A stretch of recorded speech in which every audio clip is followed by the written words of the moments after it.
Good evening mga idol. At ito na yung trabaho natin ng part 4 ni Mercy na Pipes Microcarpa. So magwa-wire na tayo sa kanya. So yun yung mga natirang sanga sa kanya na gagawin natin ngayon. So ipapaliwanag ko sa inyo bawat detalye dun sa ating gagawin pagwa-wiring.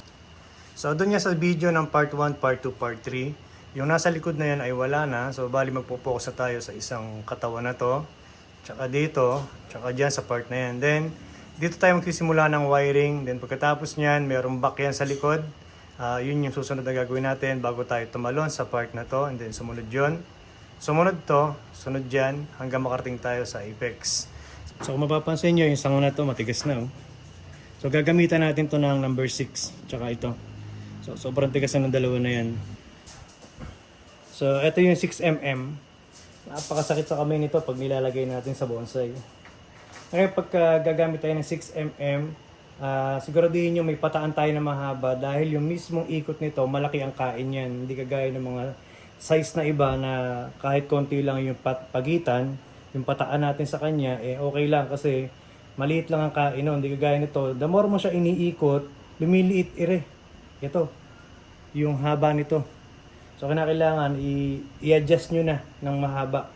Okay lang na magputol tayo o sumobra, wag lang kulangin para hindi sayang sa oras. So, dito mo tayo magsimula. Lalak muna natin 'yan. So pagkalak diyan, ito naman ang susunod.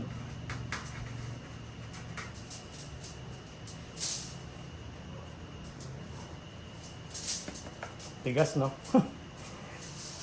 6mm kasi.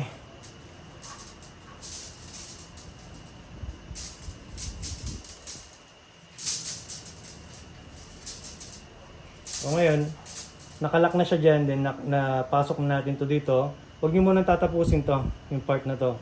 So magputol muna tayo dyan para susunod kasi maglalagay pa tayo ng isa pa. Dodoblehin natin yan. Bali dalawang 6mm ang gagamitin natin. So isang ikot na lang yan. So hanggang dito lang.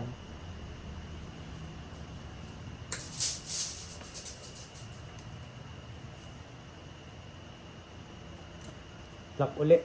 Tapos alalay kayo lagi sa pinaka-lock para hindi masira yung wiring. Mas maganda magkadikit yung dalawa na yan. Walang space.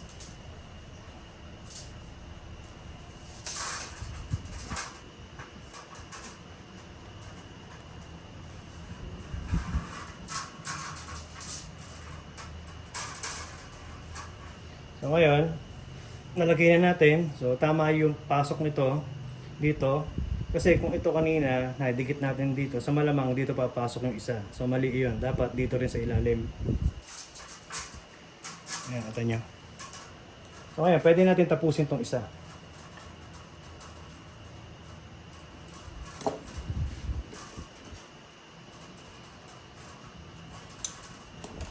So ito yung sinasabi ko na may space. Nakita niya may space. Hanggat maaari, mula dyan hanggang dito, dikit na dikit yan para hindi pangit tignan.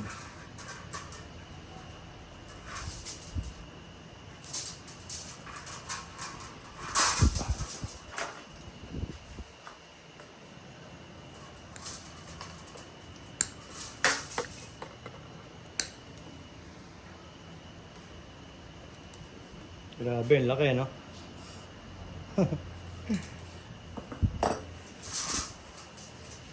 So ganun, pagka magwa-wire tayo, ilalak nyo muna dito, then tatapusin yung isa bago natin galawin to. So may sanga dyan sa loob, ito yung sanga na sa loob na isa. So ito yung gagamitin natin papunta doon para dito siya, yan sa part na to, pumasok. Kasi pag yung isa kinuha natin, lalayo.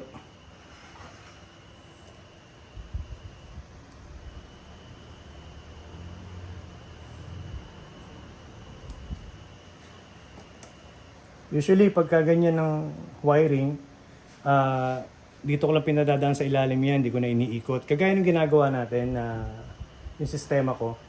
Ang problema, masyadong nakaangat at saka hindi natin maililayout pagka gano'n. Kaya, ang ginawa natin sa kanya ngayon, nag-loop muna tayo sa kanya. Sa susunod na lang natin gagawin yun.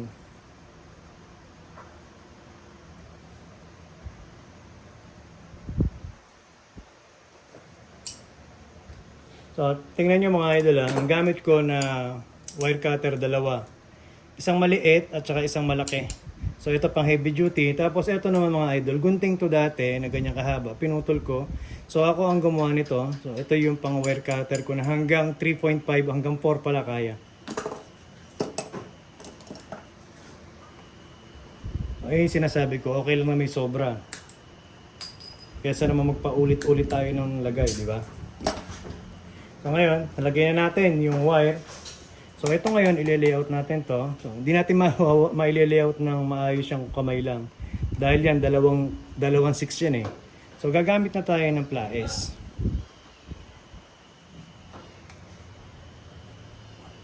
Ang kapit, doon sa wire hindi sa sanga.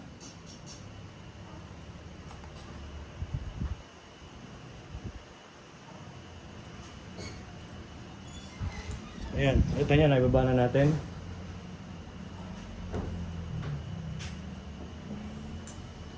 So ito, mali na to. Yung isang sanga na to. Dito dapat siya. So tanggalin na natin.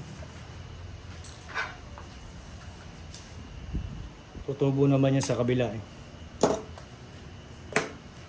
Ito naman, ganun din ang gagawin natin. So masyado siyang nakaangat sa dapat ibaba. Lalayan natin ang kamay, yung pagbaba.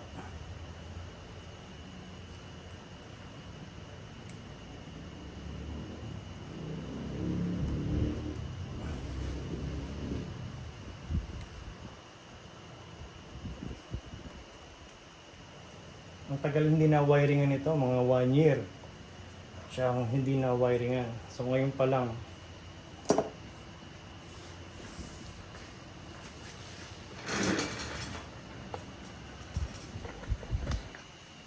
So, ayan, nababa na natin. So, kanina ito, ganyan kataas yan, di ba? So, ito, ganun kataas. So, naibaba na natin.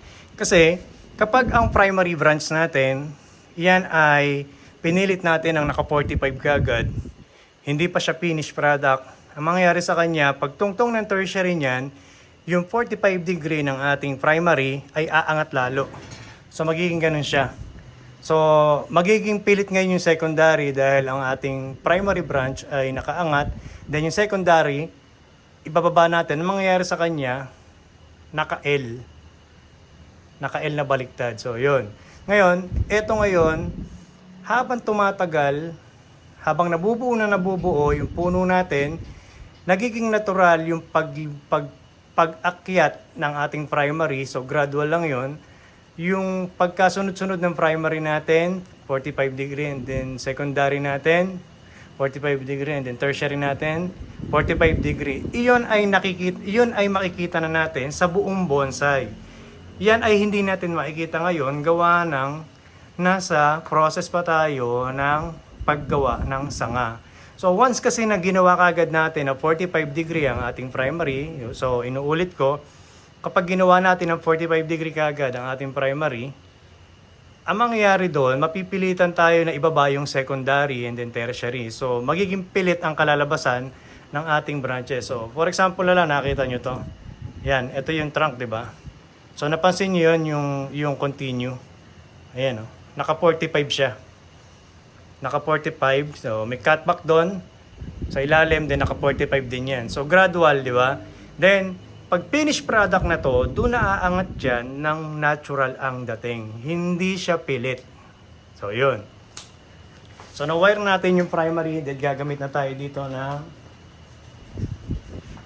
number 2 mm. So, ito ay hindi natin magagamit. So, nasa taas na siya. Tatanggalin na natin yan. Kagaya nito, yung isa na to. So, papatubo tayong bago. So, ito ngayon yung primary niya. Ito ngayon yung 1 and 3. Ito yung number 2. Ito yung cutback.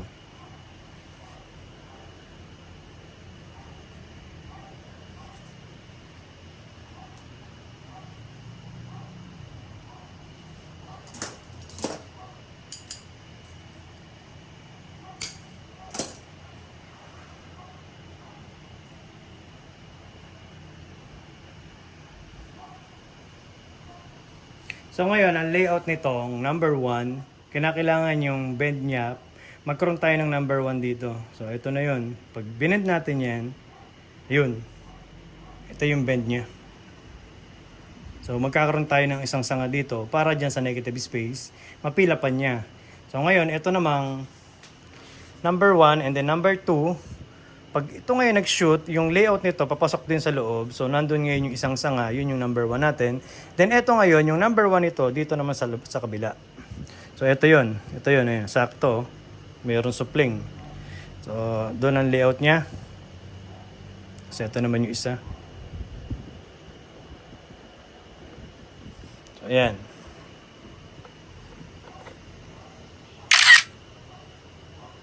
So ayan mga idol. Kung mapapansin nyo yung primary, continue nito. Ayun, diretso siya, di ba? So hindi siya, ito yung primary natin, hindi siya pumunta dito ganyan. So pilit yon. So mula dito, diretso. May flow lang yan, pero yung mismong kadiretsuhan yan, ayun, diretso, di ba? So ito naman yung isa. So ito naman, wiring natin number 3. Lagyan natin ng abang to para ma-visual nyo ng maayos.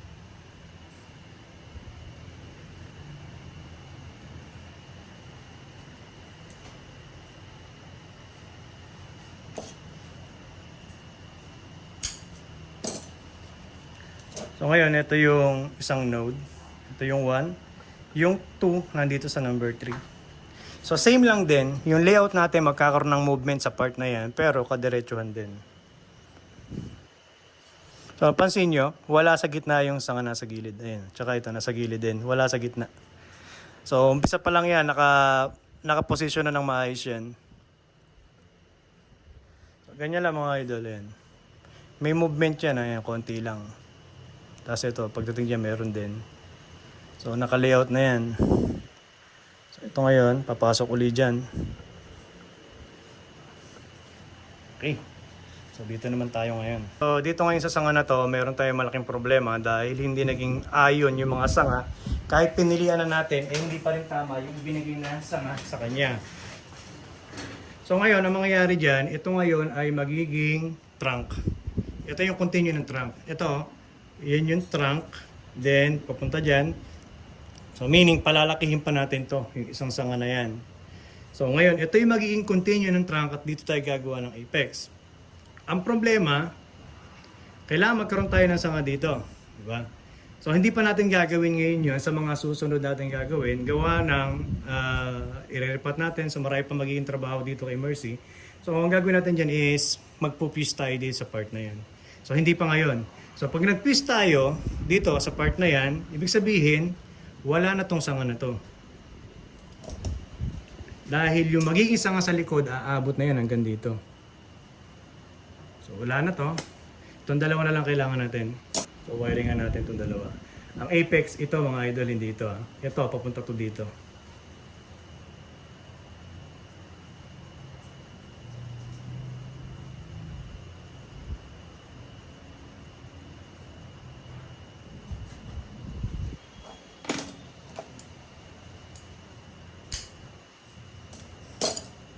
Ito, dadalhin natin dyan. Ngayon, ang basihan ng layout nito, itong dalawa. So, dun sa vlog natin nung nakaraan sa tugas na full cascade, so in-explain ko na yan. So, ito yung dalawa na pagbabasihan natin kung saan natin ilalagay yan yung layout nito. So, ibig sabihin, ito yung dalawa divided by 2. So, sa gitna siya. Sa gitna pupunta to. Yung mismong main sa gitna niyan. So pag nilayout natin, ito yung 1. So ayan, ito nyo.